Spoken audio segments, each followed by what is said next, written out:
Hello అందరికీ, welcome to my channel Bhavani వంట రుచులు. ఈరోజు ఒక కొత్త రెసిపీతో మీ ముందుకు వచ్చేసాను. అదే నాటుకోడి ఇగురు.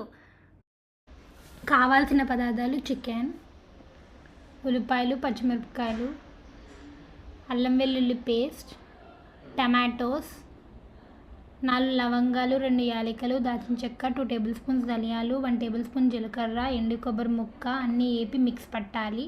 తర్వాత పచ్చి కొబ్బరి ముక్క, కొత్తిమీర, కరివేపాకు, గరం మసాలా.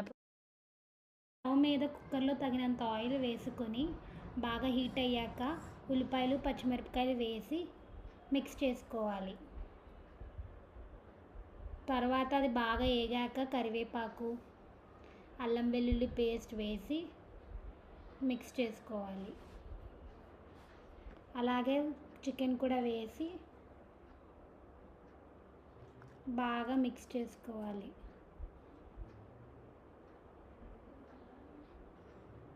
టమాటోస్, కొబ్బరి ముక్కలు వేసి మిక్స్ చేసుకోవాలి. తర్వాత కారం, తగినంత ఉప్పు, మిక్స్ చేసిన పొడి కూడా వేసి మిక్స్ చేసుకోవాలి.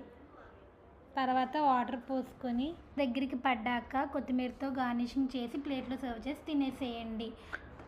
కొబ్బరి ముక్క ఎందుకు వేసుకున్నామనంటే కోడి బాగా ముదిరిపోయి ఉంటుంది కాబట్టి అది వేస్తే తొందరగా ఉడుకుపోద్ది కూర. వీడియో మీకు నచ్చినట్టయితే like, share, comment and subscribe చేసి బెల్ ఐకాన్ కొట్టడం మర్చిపోకండి.